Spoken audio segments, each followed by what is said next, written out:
இந்தியாவுக்கும் south ஆஃப்ரிக்காவுக்கும் already T20 match முடிஞ்சிச்சு. இந்த மேட்ச்சில் இந்தியா அபாரமாக ஜெயிப்பாங்கன்னு நினச்சோம். ஆனால் 3வது மேட்ச்சில் மட்டும் தான் இந்தியா ஜெயிக்க முடிஞ்சது.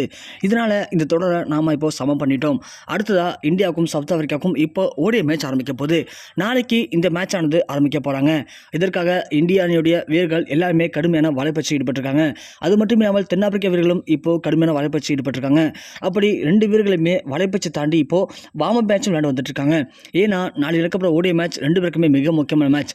T20ல யாருமே ஜெயிக்கல. ஆனால் கண்டிப்பாக ஓடிய மேட்ச்சில் அவங்களோட வெற்றியை பதிவு பண்ணி தீரணும். அதற்காக இந்த பிச்சில் இப்போது வார்ம் மேட்ச் நடத்தப்படுது. அந்த வார்ம் மேட்ச்சில் இந்தியாவும் தென்னாப்பிரிக்காவும் சூப்பராக ப்ளே பண்ணாங்க.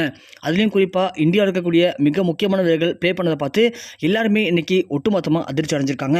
குறிப்பாக இந்தியாவுடைய மிக முக்கியமான கிரிக்கெட் ஜாம்பர்கள் எல்லாருமே அவங்களுடைய பாடுகளை குமிச்சிட்டு இருக்காங்க.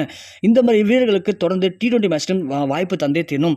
அப்போ தான் அவங்க அடுத்தடுத்து சூப்பராக ப்ளே பண்ண வாய்ப்பு அமையும் அப்படிங்கிற மாதிரியும், இவங்களாம் T20 எடுக்காது இந்தியாவுக்கு மிகப்பெரிய பின்னடைவாக பார்க்கப்படுது அப்படிங்கிற மாதிரியும் அவங்களுடைய கருத்துக்களை பதிவு பண்ணியிருக்காங்க. அந்தளவுக்கு இந்த மேட்ச்சில் முதல்ல டாஸ் வின் பண்ணது என்னமோ தென்னாப்பிரிக்க அணி தான். எப்போதுமே இந்த டாஸ் நிறுத்திட்டோம் அப்படின்னா கண்டிப்பாக அவங்க தான் வின் பண்ணுறாங்க. அப்படி வின் பண்ண உடனே அவங்க அதிகபட்சம் சூஸ் பண்ணுறது பவுலிங் தான்.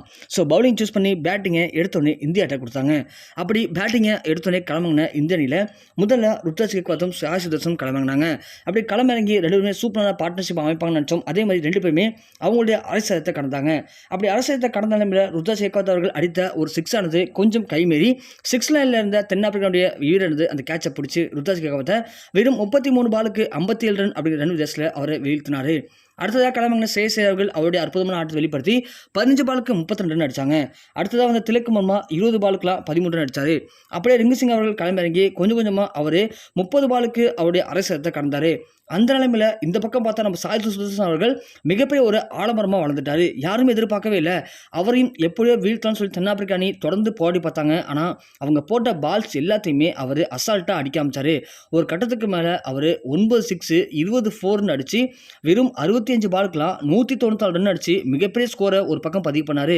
அடுத்ததாக அவருடைய 6 அடித்து அவருடைய 2வது சத்தை கம்ப்ளீட் பண்ணலாம்னு நினைக்கும் போது யாருமே எதிர்பார்க்காத வகையில் அவர் கேட்ச் கொடுத்து அவரும் அவுட் ஆனார். அப்படியே கொஞ்சம் கொஞ்சமாக இந்தியாவுடைய விக்கெட்டுகளை வீழ்த்த ஆரம்பித்தாங்க. ஒரு வழியாக இந்திய அணி 7 விக்கெட் இழப்புக்கு 50 ஓவர் முடிவில் 366 ரன்கள் அப்படிங்கிற ரீசெண்டான ஸ்கோரை பதிவு பண்ணது இந்தியா. இந்த பிச்சுக்கு இந்த இளம் வீரர்களுடைய பயிற்சி ஆட்டத்தில் 366 ரன்கள் அப்படிங்கிறது கொஞ்சம் போதுமான ஸ்கோர் தான். 367 ரன்கள் அடித்தா மேட்சை வின் பண்ணிடலாம் அப்படிங்கிற சின்ன இலக்கோட தான் தென்னாப்பிரிக்க அணி கிளம்பினது. அப்படி கிளம்பின அந்த தென்னாப்பிரிக்க அணி வீரர்களை நம்மளுடைய இளம் அணி இந்திய அணி சும்மா வெற்றும் நீங்கள் நினைப்பீங்களா? ஸோ கண்டிப்பாக நம்ம பவுலர்கள் கடுமையான ஒரு பவுலிங்கை ஃபேஸ் பண்ணுவாங்க. அப்படி அவங்க வீசின பவுலிங்கில் தாக்கு பிடிக்க முடியாத தென்னாப்பிரிக்க அணி வீரர்கள் கொஞ்சம் கொஞ்சமாக அவங்கள்ட்ட விக்கெட்டை லூஸ் பண்ண ஆரம்பித்தாங்க. அவங்களும் என்னென்னமோ மேஜிக் பண்ணி பார்த்தாங்க, அடிக்காமல் என்ன பார்த்தாங்க. ஆனால் இந்தியாவுடைய பவுலர்கள் யாருமே அவங்கள சும்மா இருக்க விடலை. அவங்க போட்ட பால்களை அங்கேயும் இங்கேயும் தட்டி தட்டி விளையாட ஆரம்பித்த தென்னாப்பிரிக்க அணி ஒரு கட்டத்துக்கு மேலே அவங்களோட தோல்வியை அவங்க பக்கமே இந்திய அணி பரிசாலிக்க ஆரம்பிச்சது. ஸோ கொஞ்சம் கொஞ்சமாக மேட்ச் ஆனது இந்தியா பக்கம் கைமீற ஆரம்பிச்சது. ஏன்னா 366 ரன்கள் அப்படிங்கிறது அவ்வளோ பெரிய ஸ்கோர் கிடையாது. ஆனால் தென்னாப்பிரிக்கா அது ரொம்ப எளிதாக நினச்சாங்க. ஆனால் நம்மளுடைய பவுலிங்கை பற்றி அவங்களுக்கு தெரியல போல். அப்படி கொஞ்சம் கொஞ்சமாக மேட்சை நம்ம பக்கம் திசை திருப்பி கரெக்டாக 3 ஓவருக்கு 30 ரன் அப்படிங்கிற இலக்கு கொண்டு வந்தாங்க.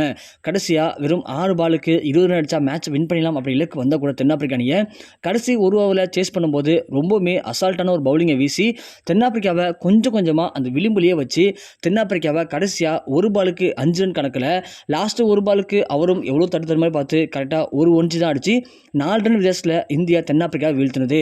இந்தியா நினச்சிருந்தது அப்படின்னா கண்டிப்பாக இன்னும் கூட நல்ல ஸ்கோரை பதிவு பண்ணிக்கலாம். ஆனால் ஒரு சில மிஸ்ஃபீல்டிங் காரணமாக தென்னாப்பிரிக்க அணி இந்தியாவுடைய அந்த பவுலிங்கை கொஞ்சம் கொஞ்சம் அங்கங்கே அக்கு வேற ஆணி வேற பதம் பார்த்தாங்க. இருந்தும் கூட தென்னாப்பிரிக்காவை இந்திய அணி ஒட்டுமொத்தமாக இன்றைக்கி 4 ரன் வித்தியாசத்தில் ஜெயிச்சிருக்காங்க.